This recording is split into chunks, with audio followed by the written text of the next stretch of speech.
दोस्तों, आपने मुगलों और राजपूतों की लड़ाई तो जरूर सुनी होगी। बाबर के खिलाफ लड़ाई में सैकड़ों घाव लिए लड़ते राणा सांगा की वीरता और अकबर के विरुद्ध घास की रोटी खाकर आजादी का युद्ध लड़ने वाले महाराणा प्रताप का नाम तो सबने सुना है। आज हम आपको ऐसे ही कुछ योद्धाओं के बारे में बताने जा रहे हैं जिन्होंने मुगलों के पसीने छुड़ाए थे। यह है असम के अहोम योद्धा।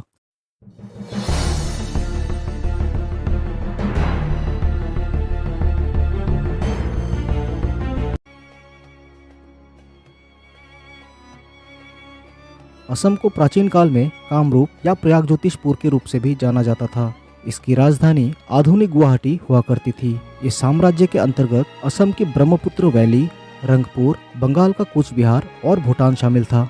जैसे मुगलों को मराठों से बार बार टक्कर मिली, ठीक उसी तरह अहोम ने भी मुगलों को कई बार हराया। दोनों पक्षों के बीच 1.5 दर्जन से भी ज्यादा युद्ध हुआ। अधिकतर बार या तो मुगलों को खदेड़ दिया गया या फिर वो जीत कर भी वहां अपना प्रभाव नहीं कायम कर सके। असम में आज भी 17वीं सदी के अहोम योद्धा लचित बरफुकन को याद किया जाता है। उनके नेतृत्व में ही अहोम ने पूर्वी क्षेत्र में मुगलों के विस्तारवादी अभियान को थामा था। अगस्त 6067 में उन्होंने ब्रह्मपुत्र नदी के किनारे मुगलों की सैनिक चौकी पर जोरदार हमला किया।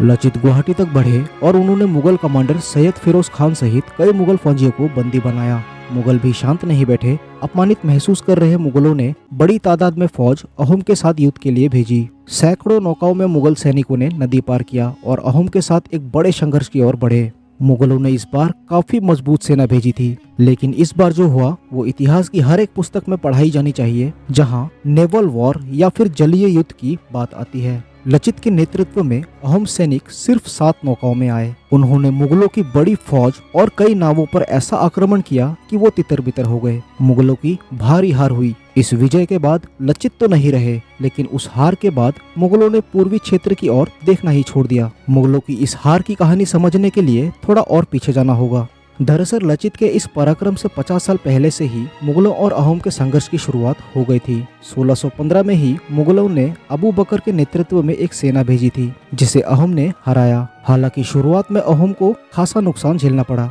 लेकिन वो अंत तक मुगलों को खदेड़ने में कामयाब हो गए। दरअसल 1515 में कूच बिहार में कोच वंश की शुरुआत हुई। विश्व सिंह इस राजवंश के पहले राजा बने। उनके बेटे नरनारायण देव की मृत्यु के बाद साम्राज्य 2 भागों में विभाजित हो गया। पूर्वी भाग कूच हाजो उनके भतीजे रघुदेव को मिला और पश्चिमी भाग पर उनके बेटे लक्ष्मी नारायण पदासीन हुए। लक्ष्मी नारायण का मुगलों से काफी मेलजोल था। अहोम राजा सुखम्पा ने रघुदेव की बेटी से शादी कर पारिवारिक रिश्ता कायम किया। यहीं से सारे संघर्ष की शुरुआत हुई।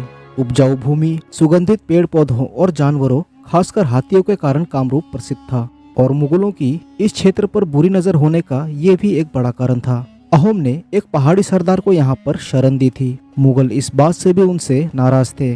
जब शाहजहां बीमार हुए तब उसके बेटे आपस में सत्ता के लिए लड़ रहे थे। इस कलह का फायदा उठाकर अहोम राजा जयध्वज सिन्हा ने मुगलों को असम से खदेड़ दिया। उन्होंने गुवाहाटी तक फिर से अपना साम्राज्य स्थापित किया। लेकिन असली दिक्कत तब आई जब मुगल बादशाह औरंगजेब ने इस क्षेत्र में अपना प्रभुत्व स्थापित करने के लिए बंगाल के सूबेदार मीर जुल्मा को भेजा। मार्च 1662 में मीर जुल्मा के नेतृत्व में मुगलों को बड़ी सफलता मिली। अहोम के आंतरिक कलह का फायदा उठाते हुए उन्होंने सिमुलगढ़, समधारा और गढ़गांव पर कब्जा कर लिया। मुगलों को 82 हाथी, 3 लाख सोने चांदी के सिक्के, 675 बड़ी बंदूकें और 1000 के करीब जहाज मिले। उन्होंने इनके अलावा भी कई बहुमूल्य चीजें लूटी। लेकिन ठंड आते ही मुगलों को वहां के मौसम में मुश्किलें आने लगी और उनका दिल्ली से संपर्क टूट गया। मुगल वहां से भाग खड़े हुए। बारिश का मौसम आते ही मुगलों और अहोम राजा जयध्वज सिन्हा में फिर युद्ध हुआ, लेकिन अहोम को हार झेलनी पड़ी। मुगलों को 1 लाख रुपए देने पड़े और कई क्षेत्र गंवाने पड़े। गिलाजारी घाट की संधि अहोम को मजबूरी में करनी पड़ी। जयध्वज को अपनी बेटी और भतीजी को मुगल हरम में भेजना पड़ा। जयध्वज को यह अपमान सहन नहीं हुआ और उसकी मृत्यु हो गई। प्रजा की रक्षा के लिए उन्होंने मजबूरी में विदेशी आक्रांताओं के साथ संधि करनी पड़ी थी।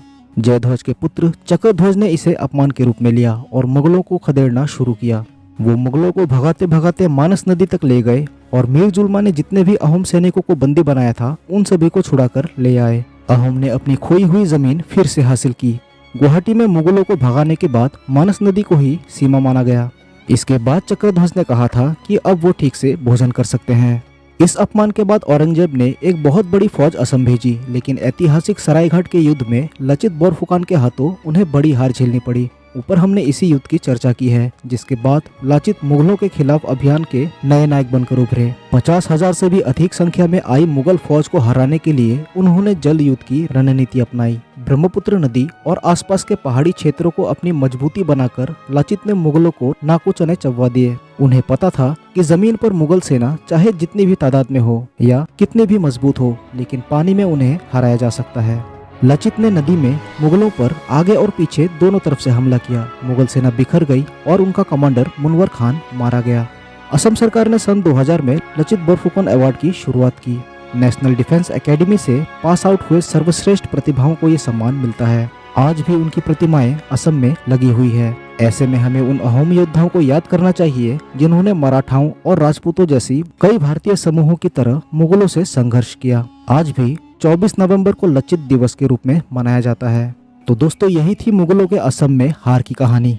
आज की वीडियो में बस इतना ही। वीडियो पसंद आया तो वीडियो को लाइक कर दीजिए और अपने दोस्तों के साथ शेयर कीजिए और चैनल को सब्सक्राइब करके बेल नोटिफिकेशन ऑल पर क्लिक कर दीजिए ताकि नॉर्थ ईस्ट से रिलेटेड आपको इसी तरह के वीडियोस मिलते रहे।